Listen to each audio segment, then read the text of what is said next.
Good morning student. आपका DElEd first year में maths के अंदर जो टॉपिक चल रहा था वो ये चल रहा था दशमलव भिन्न की संख्याएं। दशमलव भिन्न की संख्या में कल मैंने आपको भिन्न की क्रियाएं बताई थी, जोड़ की, बाकी कैसे घटाते हैं, दशमलव को साधारण भिन्न में कैसे लिखते हैं, साधारण भिन्न को दशमलव में कैसे लिखते हैं, ये सभी मैंने आपको बताया था। आज मैं आपको इससे रिलेटेड कुछ क्वेश्चंस बता रही हूँ। कल जो मैंने होमवर्क दिए थे आपको, वो मैंने आपको दिया था घटाने का। ठीक है, घटाने का क्वेश्चंस दिए थे।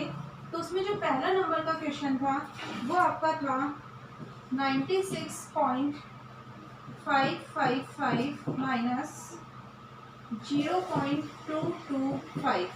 इसको हल करवा रही हूँ, देख लो। सबसे पहले सेम वैसे उतारूंगी 96.555 माइनस 0.225 इस तरह उतारूंगी, क्योंकि उस दिन मैंने आपको कल के वीडियो में क्लियर कर दिया था कि जब हम कोई भी संख्या उतारते हैं, जो उसका जो पूर्णांक होता है, जो पूर्ण भाग होता है, वो पीछे से स्टार्ट किया जाता है और जो दशमलव भाग होता है वो आगे से स्टार्ट किया जाता है।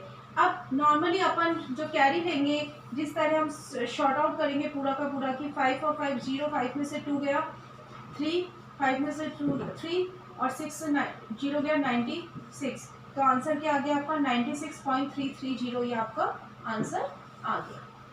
सेकंड नंबर, दूसरा था 55.555 माइनस 50। ठीक है, यही था आपका। इसको कैसे उतारा था आपने, हल देखो। 55.555 और 50.000, क्योंकि ये सिर्फ एक क्या था, पूर्ण भाग था। पूर्ण भाग था, इस वजह से हमने क्या किया, ये हमने एज इट इज इसको उतारा था। तो आंसर क्या हो गया, 5 का 5, 5 का 5, 5 का 5, 0.5 का 5, 5 में से 5 गया 0। तो आंसर हो गया 5.555। आपका ये आंसर हो गया 5.555, क्योंकि मैंने आपको बोला था पॉइंट के जब आप जब बोलोगे तो ना 55, 36 ऐसे नहीं बोलोगे, एक इकाई के रूप में इसको आप बोलोगे। तो आपका ये क्या था, दूसरा क्वेश्चन था।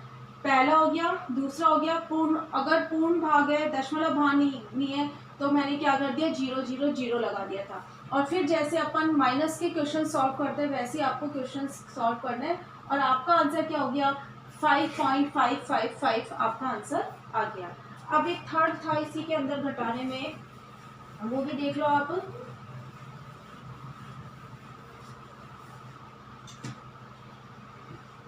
थर्ड आपका जो था वो था 444.555 माइनस 33.44। इसको हमें हल करना था, तो 444.555, ठीक है, 33.44 और 0। ठीक है, वही बात जो घटाने के थे वो सिर्फ सारा बेस था लिखा कैसे आपने। अगर आपने सही लिखा है तो आप सही माइनस कर सकते हो।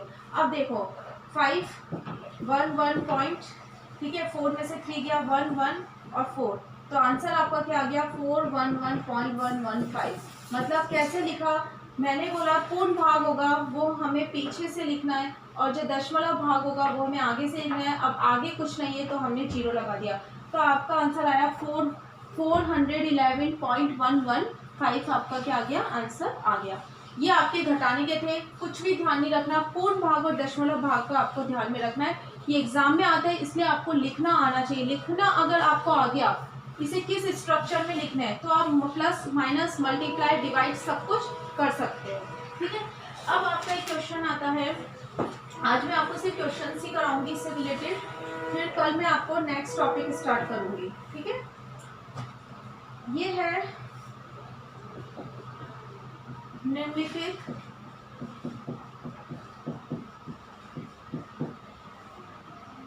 दशमलवों के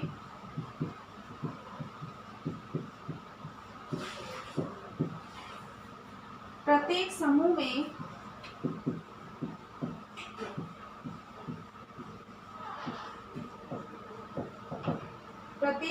में दशमलवों दशमलवों को आरोही तथा अवरोही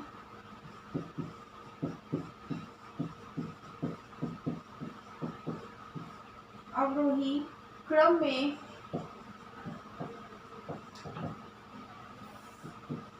लिखिए।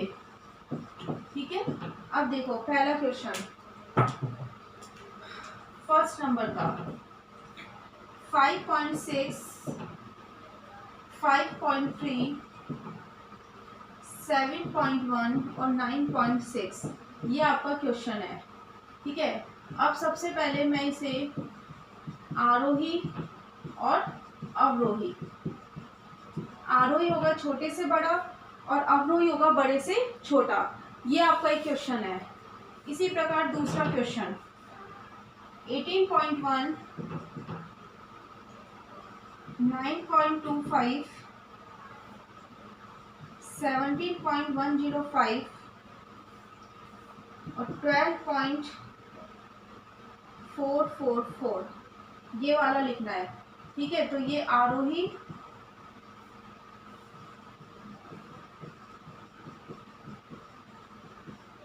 और अवरोही।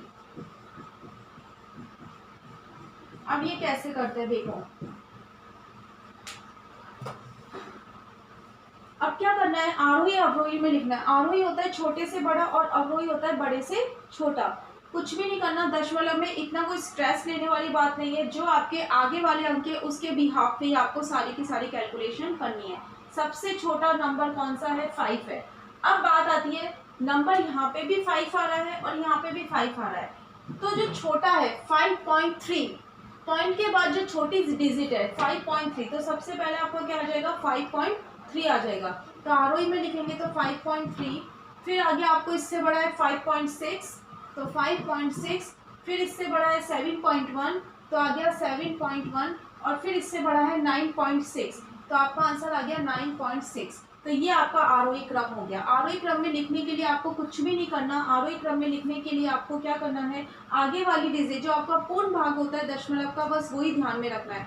पूर्ण भाग अगर सेम आता है तो दशमलव के बाद जो छोटी संख्या होगी वो छोटा माना जाएगा और जो बड़ी संख्या होगी वो बड़ा माना जाएगा। जैसे आप जो न्यूमेरिकल्स करते हो, जो नंबर्स होते हो, जो गिनती होती है, ऐसे ही आपको कैलकुलेट करना है। अब अवरोही में लिखना है बड़े से छोटा, तो सबसे बड़ा आपका था 9.6, उससे बड़ा था 7.1, उससे बड़ा था 5.6, और उससे छोटा है ना 9.6 सबसे बड़ा, उससे छोटा 7.1, उससे छोटा 5.6 और सबसे छोटा आपका है 5.3। ये आपका आंसर हो गया। अब बात आती है यहाँ की। अब देखो सबसे बड़ा कौन सा है, 18।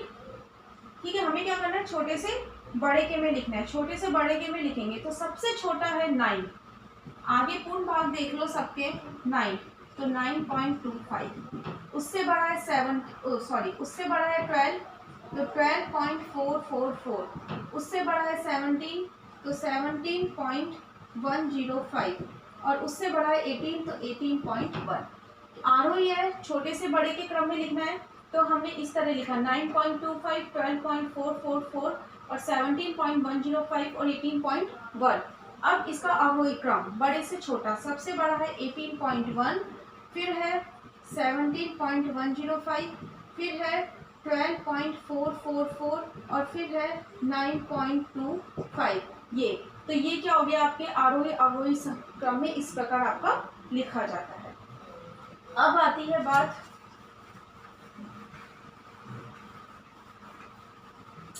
अब नेक्स्ट क्वेश्चन बता रही हूँ।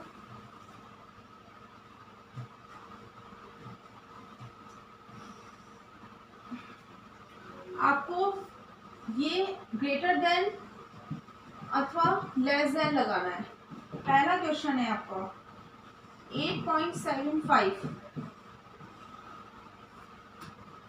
0.865। दूसरा क्वेश्चन है आपका 12.125, 12.235। ठीक है, 12.235। और तीसरा क्वेश्चन है 11.658, 11.4 जो बड़ा है उसमें आपको करना है। 8.75 बड़ा है या 0.865 बड़ा है। ऑब्वियसली पूर्ण भाग देखना है तो 8 बड़ा है तो क्या हो जाएगा 8.75 ग्रेटर देन 0.865। नाउ 12.125 या 12.235 तो एग्जैक्टली क्लियर है कि 12 सेम डिजिट हो गई, लेकिन 125 बड़ा है या 235 बड़ा है तो ऑब्वियसली बात आ रही है 125 के 235 बड़ा है तो 12.125 लेस देन 12.235। अब बात आती है 11.658 या 11.4 तो वही चीज जो बड़ा है 11 सेम पूर्ण भाग है तो बड़ा क्या है 11.658 है तो क्या हो जाएगा ग्रेटर देन 11.658 ग्रेटर देन 11.4। ये आपका लेस देन और ग्रेटर देन के क्वेश्चंस हो गए। अब जहाँ तक मुझे लगता है आपको दशमलव भिन्न संख्या क्लियर हो चुकी होगी और दशमलव भिन्न संख्या में बड़ी छोटी ये सब आपको क्लियर हो गया। अब आता है एग्जाम में कि आरोही क्रम में कैसे लिखते हैं, अवरोही क्रम में कैसे लिखते हैं, तो आप इजी गोइंग में लिख सकते हो। ये आपके क्या थे दशमलव भिन्न से सारे के सारे क्या थे क्वेश्चंस थे। अब इसमें आता है एक छोटा सा पॉइंट आता है भिन्न और दशमलव संख्याओं में समानता और अंतर। ठीक है, वो मैं आपको नेक्स्ट वीडियो में क्लियर करूंगी। अभी मैं आपको होमवर्क दे देती हूँ, 2-3 कुछ क्वेश्चंस दे रही हूँ।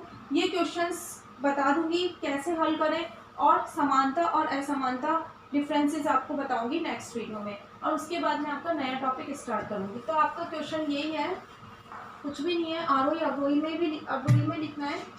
दो क्वेश्चंस बता रही हूँ मैं आपको।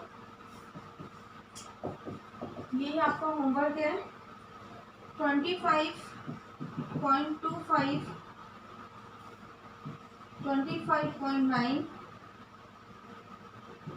25.625,